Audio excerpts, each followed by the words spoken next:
పసిపూసి SIT పోలీసుల కసి అంటూ విచారణకు హాజరవుతానని సందేశం పంపిన రాజకేశిరెడ్డి అందుకోసం విజయవాడ వస్తుంటే హైదరాబాద్లోని అరెస్ట్ రోడ్డు మార్గంలో విజయవాడకు తరలింపు. ఇప్పటికే ఆయన కుటుంబ సభ్యులను బెదిరించిన సిట్ వాసుదేవరెడ్డి సత్యప్రసాద్లు వేధించి అబద్ధపు వాంగ్మూలాలు నమోదు. అసలు కుంభకోణం జరగనే లేదన్న విజయసాయిరెడ్డి లేని కుంభకోణం ఉన్నట్టుగా చూపించే పన్నాగం అంటే అక్రమ కేసులు నమోదు చేయడం, లేని ఆధారాలు సృష్టించడం, సృష్టించేందుకు వేధింపులకు పాల్పడమే చంద్రబాబు ప్రభుత్వం ఏకైక విధానంగా మారింది.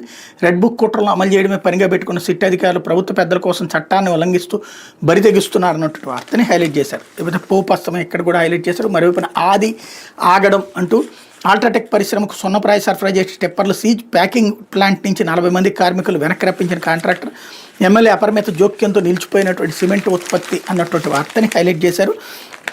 అల్ట్రాటెక్ సిమెంట్ కమిటీ పరిశ్రమ బీజేపీ ఎమ్మెల్యే ఆదినారాయణ రెడ్డి వేధింపులు తప్పడం లేదు. ఎమ్మెల్యే తన చర్యలు సమర్థించుకుంటున్న అనుచరగారాన్ని రెచ్చగొట్టి సిమెంట్ పరిశ్రమపై ఫిర్యాదు చేయించడమే కాకుండా అధికారులు ఉసుకొల్పి ముడి ఖనిజం సరఫరా టెప్పర్లను సీజ్ చేయించారు. ఎమ్మెల్యే ఆదేశాలతో ఎర్రగుంట్ల సీఏ నరేష్ బాబు అల్ట్రాటెక్ పరిశ్రమను ముడి ఖనిజం సరఫరా చేసి 5 టెప్పర్లను అధిక లోడు పేరిట సోమవారం సీజ్ చేశారు. దీంతో ట్రాన్స్పోర్టర్ సిమెంట్ పరిశ్రమకు ముడి ఖనిజం సరఫరా నిలిపేశారు. ఆపై ఎమ్మెల్యే ఆదినారాయణ రెడ్డి ప్రధాన అనుచరుడు మండల బీజేపీ ఇన్ఛార్జ్ మధుసూదన్ రెడ్డి సతీమణి పేరిట నిర్వహిస్తున్న ప్యాకింగ్ ప్లాంట్ పనులు నిలిపేశారు. యాజమాన్యంతో నిమిత్తం లేకుండా 40 మంది కార్మికులు పనుల నుంచి వెనక్కి పిలిపించారు. దీంతో సిమెంట్ సరఫరా చేసే ట్రాన్స్పోర్ట్ లారీ లాగిపోగా సిమెంట్ ఉత్పత్తి సైతం నిలిచిపోయింది అన్నటువంటి వార్తని హైలైట్ చేశారు. ఇకపోతే 55 మోడల్ స్కూల్ ప్రిన్సిపల్